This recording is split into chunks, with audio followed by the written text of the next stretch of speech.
Halo teman-teman, Assalamualaikum warahmatullahi wabarakatuh. Shalom, Om Swastiastu, Namo Buddhaya, salam kebajikan dan salam sejahtera. Perkenalkan, nama aku Chola Saradelia dengan NIM 21425000277, Prodi Hubungan Internasional, Fakultas Ilmu Sosial dan Ilmu Politik, Universitas Budi Luhur. Dengan adanya video ini, aku buat sebagai bentuk pengumpulan tugas UTS mata kuliah kebijakan luar negeri. Di video kali ini, aku akan menjelaskan kepada kalian tentang mari disimak videonya. Sebelum masuk ke inti pembahasan, aku akan menjelaskan kepada kalian tentang dan berikut penjelasannya. Runtuhnya Orde Baru pada 21 Mei 1998 bersamaan dengan munculnya berbagai gerakan sosial, isu Piagam Jakarta dan tuntutan untuk memperbesar peran syariah dalam negara kembali muncul ke permukaan. Khususnya untuk isu penerapan syariah, secara umum ada dua tipe gerakan Islam yang berargumen tentang hal tersebut. Namun, perubahan struktural yang dibawa oleh pengesahan otonomi daerah 1999 menambah kerumitan situasi ini karena kebijakan tersebut memberikan ruang bagi komunitas lokal untuk menerapkan syariah di tingkat kabupaten dan provinsi tanpa memperhatikan sikap dan posisi pemerintahan pusat. Kemudian, menyusul lengsernya rezim Soeharto, muncul kembali hubungan tentang Islam, negara, masyarakat, serta peran Islam dalam Indonesia baru.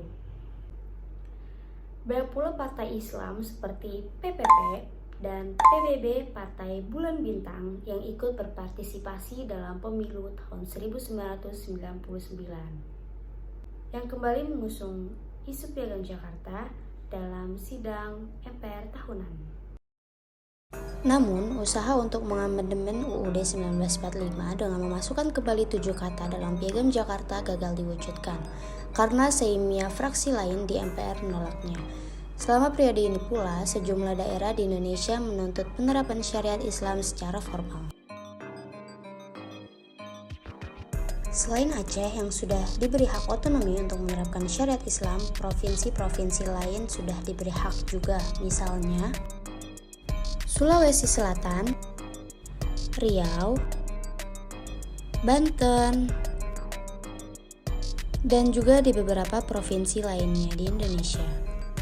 Beberapa provinsi di Indonesia juga menyampaikan tuntutan mereka untuk menerapkan syariat Islam. Sekalipun tuntutan tersebut disuarakan dari waktu ke waktu, tidak terdapat konsep yang jelas tentang syariat yang akan diberlakukan. Oleh karena itu, penerapan syariat Islam pada faktanya bukanlah masalah yang sederhana.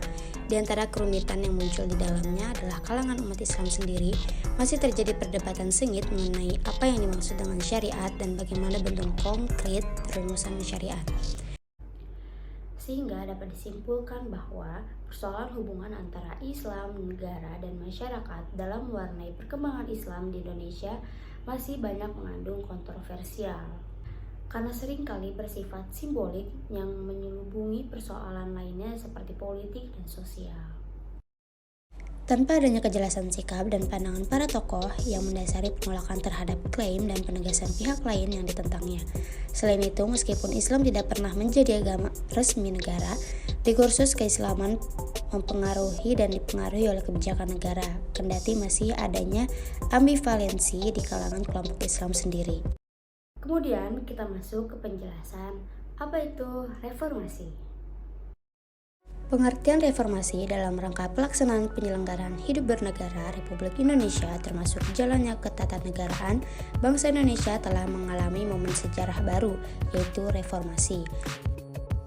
Gerakan reformasi terjadi sebagai akibat krisis yang bersifat multidimensi di seluruh negara Indonesia yang menyangkut segenap bidang kehidupan, baik politik, ekonomi, sosial, budaya, maupun keamanan dan ketertiban.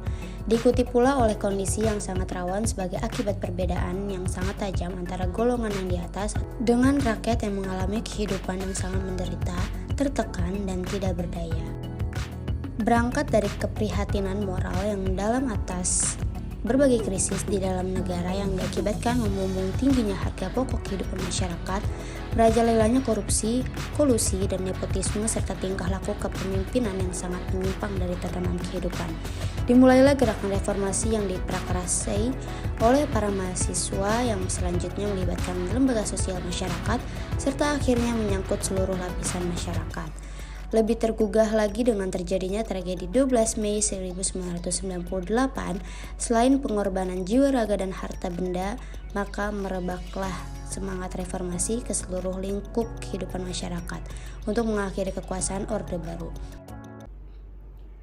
Secara umum, reformasi dapat diartikan sebagai melakukan perubahan ke arah yang lebih baik dengan cara menata kembali hal-hal yang telah menyimpang dari struktur ketatanegaraan dalam kehidupan berbangsa dan bernegara. Kemudian kita masuk ke pembahasan terakhir, yaitu tentang pengaruh organisasi Islam dalam kebijakan luar negeri Indonesia pada masa era reformasi. Pada masa era reformasi ini ada dua kelompok aliran besar tentang hubungan antara Islam dan negara, yaitu kelompok Islam mainstream dan Islam non-mainstream, yaitu kelompok-kelompok yang menginginkan penegakan Islam secara formal dan kelompok Islam pro-nasionalis yang menolak penegakan Islam secara formal di Indonesia. Pada masa ini terjadi transformasi hubungan antara Islam dan negara ke arah etis substantif, yaitu suatu hubungan yang mana antara Islam dan negara satu sama lain sama-sama saling membutuhkan. Bisa dikatakan pola hubungan antara Islam dan negara pada masa era reformasi di Indonesia adalah suatu pola yang saling menguntungkan, di mana didasari atas toleransi, penghormatan atas HAM, demokrasi, persatuan, pluralisme, keberagaman, dan prinsip kemanfaatan. Maka dari itu dapat disimpulkan bahwa pengaruh Islam dan organisasi Islam dalam kebijakan luar negeri Indonesia pada masa era reformasi yaitu sama-sama saling menguntungkan karena didasari dengan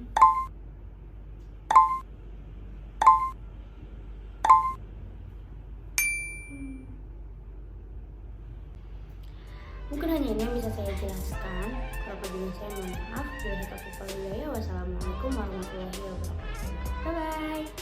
Thank you for watching.